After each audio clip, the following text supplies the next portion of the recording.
If you're thinking about joining the United States military, it can be very stressful to decide which branch is best for you. And a lot of that comes down to, your personal goals, your interests and everything. But it's also important to probably note like some of the differences between the different branches. And that's what we're gonna be focusing on in this video, and that starts right now.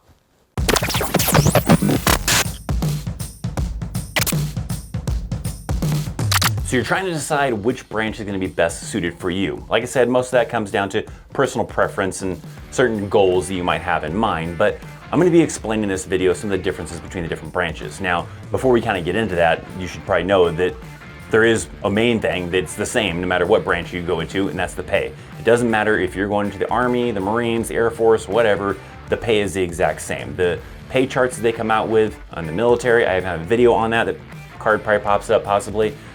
Those pay charts and everything, it's the same. It doesn't matter what branch of service you're in. So it doesn't really matter what you're doing in the military, whether you are someone who is, driving trucks in the Army, someone who is an infantry person or infantryman or whatever in the Marines, or someone who's doing some stuff with some aircrafts. If you're the same rank as all those individuals, you're making the same pay. So pay comes the same for whatever branch, and that is based on your pay grade as well as how long you've been in the military. But there are a lot of differences, so we're gonna kind of get into that. Let's start off with the very beginning, right? When you're going off to that initial training.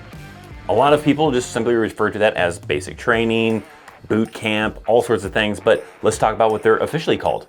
So the Army is basic combat training, sometimes abbreviated as BCT.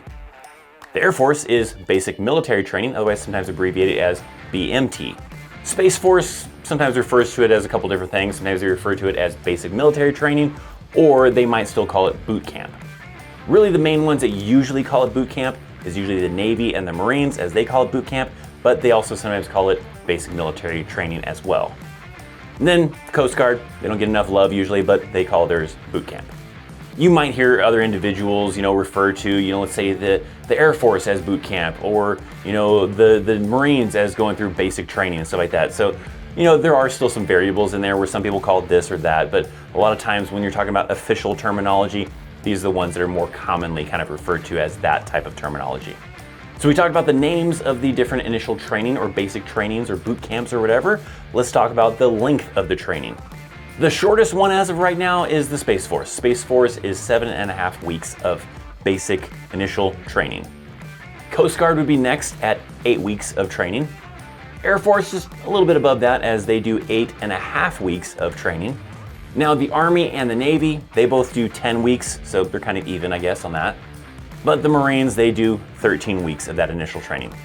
So now let's talk about the differences between the max weight for individuals looking to join different branches of service, because the different branches of services do have some different kind of classifications as to what is the max weight you can join as well as that's the weight you have to maintain too. You usually have to keep under that weight. If someone does go over like these weight limits, then usually they have to do some other process to try to determine what their body fat percentage is, because sometimes people can be over these weights, especially if they're muscular. But let's just focus on those maximum weights right now. And for the most part, these branches, they're gonna go off of, usually your height. Some of them might go off of your age, if you're male or female, that kind of a thing. So for this kind of example, we're gonna use the average height for men and the average height for women. So the average height, according to statistics, say that for men, that is 5'9", and for women, that is 5'4". So those are the standards we're gonna be looking at. If you're under or over that, then you have to do your own calculations, but let's just kind of use that as the baseline to kind of look at the examples between the different branches. Now, when it comes to the Air Force and the Space Force, as well as the Coast Guard, they are actually gender neutral with the weight standards. So it doesn't matter if you're male or female, within the same height, you're gonna have the same standards. So a male at 6 foot tall is gonna have the same weight standards as a female that is also 6 foot tall. Now, surprisingly enough, for the average height of a male, the weight standard is actually the same for all branches except for the Army. So all branches, except for the Army, the max weight for an average height male is gonna be 186 pounds. Now the Army additionally adds in there some age restrictions, as for men at that same height, between the age of 17 and 20, because let's say someone just initially joining the Army, straight out of high school, they have a max weight of 175 pounds. Now, when it comes to women, for the Air Force, Space Force, and Coast Guard, as an average height female, that is a max weight of 160 pounds. For the Navy, women have a max weight of 156 pounds, which is 4 pounds less than the Air Force, Space Force, as well as the Coast Guard. Now, when it comes to women in the Marines at the average height, they have a max weight of 146 pounds. That is actually 10 pounds less than the Navy and 14 pounds less than the Air Force, Space Force, and the Coast Guard. Now, when it comes to the Army, again, they have the age standards. So between the age of 17 and 20, average height female, they have a max weight of 145 pounds. So when you're looking at it as far as who's the strictest, well, when it comes to women, that's gonna be the Army at 145 pounds, but it is only really 1 pound difference from the Marines. The strictest for the men is also going to be the Army, as they had that 175 pound limit. Now, where it does start to differ is the different branches have different body fat percentages. So if an individual does weigh over that maximum allowed weight, then they have to go through some measurements to find out what is their body fat. And the different branches do have different standards as far as how much in percentage-wise they do allow for body fat. Now, it is important to note that the DoD is currently revamping a lot of this, so this could all change at some point in time as far as the body fat percentage, but currently they do have a standard set in place where no branch of service can make the requirement for men less than 18% and no less than 26% for women. So they can't have anything crazy where a branch of service says that men have to have 10% body fat and women have to have 15% body fat, because that would be below the minimum standard that the DoD has set. These percentages can vary in some branches based on like age, but here's what I have seen so far as what is currently available online. And a lot of these standards are service members that are under the age of 30. So the Marines are kind of pushing the boundaries as far as the body fat percentage, as they are requiring their individuals for men to have between 18 and 21%. And if you remember, 18 is the lowest they can go. They're not allowed to go lower than 18. So they're kind of using that to the limit that they can. Same goes for women as well. In the Marines, a woman has to have between 26 and 29. 26 is what DoD set for the bare minimum that a branch of service can enforce for females. So they're pretty much pushing the limits on both men and women and basically pushing it to the bare minimum that they're allowed to kind of enforce. Now, when it comes to the Air Force and the Space Force, it's 20% for men and 28% for women. Now, for the Army, it's also 20% for men, but for women, they allow up to 30% body fat. Coast Guard goes up a little bit, as they allow men to have up to 22% body fat and women to have up to 32% body fat. And then the Navy is the most lenient here, as they allow up to 26% for men and 36% for women. Now is when things start to get a little bit complicated, as we're talking about the fitness test. Each branch of service has their own fitness test that is required for an individual to be able to pass to prove that they are fit to stay in that branch of service, and these events vary from branch to branch. Now, with these fitness tests, I'm not going to go too in depth with exactly what that fitness test entails as far as like what is passing, what is failing. I'm just going to kind of give you an idea as to what events these different branches do. So in the Navy, they have 3 events. They have the push-up, the forearm plank, and the 1.5 mile run. When it comes to the Air Force, they actually have several events they're actually allowed to choose from as far as which one they want to do. So they do have a push-up event, or you're allowed to do the hand release push-ups. It's just a difference in the time. I think for the push-ups you get, 1 minute, whereas the hand release push-ups you get 2 minutes. Then they also have a sit-up or a cross-leg reverse crunch or a plank. So you have 3 options in that kind of event. And then they also have the option to either do a 1.5 mile run or this crazy multi-shuttle run that's kind of complicated to explain. It's kind of just this thing of going back and forth. It's hard to kind of explain, I guess, without going really in depth in this part of the video. The Space Force is actually in the process of revamping theirs, but previously they did the same as the Air Force. But if a member of the Space Force has taken the fitness test in 2022, then they currently don't have to take one in 2023 while they're kind of working on this new test.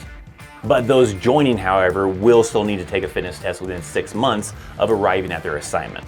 But the new possible future fitness test for the Space Force is pretty wild. They're talking about it being just simply a guardian, as they call it in the Space Force, wearing a fitness tracker and using that fitness tracker to kind of track their activity, track their health, to measure their fitness levels, and that's their fitness test. There is no push-up, sit-up, 2 mile run, whatever event type of thing. They just wear this fitness tracker, and based on the results of the fitness tracker, determines if this individual is fit enough to stay in the Space Force. So that's pretty crazy. I mean, I guess it's utilizing the hell out of technology, but I don't know. I guess we'll have to see how that kind of works out. Moving on from there though, we have the Coast Guard. They have 4 events. They have the push-ups, they have sit-ups, they have a 1.5-mile run, and they also have this swim circuit event that they have to do.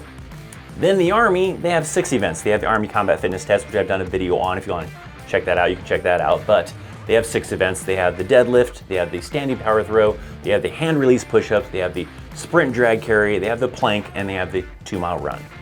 Now, the Marines actually have 2 fitness tests, not 2 events, but actually 2 tests that they have to take. From what I understand, they typically kind of rotate this to where you might do one of these tests maybe in the summertime, the other one in the wintertime, or the first 6 months of the year you do one test and then 6 months later do the other test. So they have some kind of rotation. They usually kind of work out with the units to be able to knock these out.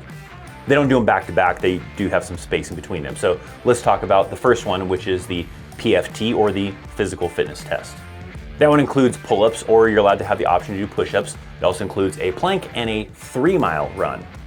Then there's the CFT, or the combat fitness test, and this one is done actually in the normal Marine uniform. So they have different drills they have to go through. They have 3 specifically that they have to do, and they do it while in uniform. While the other branches of services, they're doing that in like a physical fitness uniform. So this particular test is done in the normal combat uniform. So they have the first event, which is movement at contact. It's like this 880-yard sprint. Then you have the ammunition carry lift, which is 30-pound ammo cans, putting them over their heads. And then they have this maneuver under fire, which is several activities like carrying another Marine, crawling, and all of this, and several other events over 300 yards. So in my opinion, I mean, maybe the Army and the Marines are pretty close. I mean, you got the Army with 6 events and you get pretty tired out after doing 6 events, but then you also have the Marines that have 2 tests. So pretty close, maybe kind of may vary based on individuals, different opinions.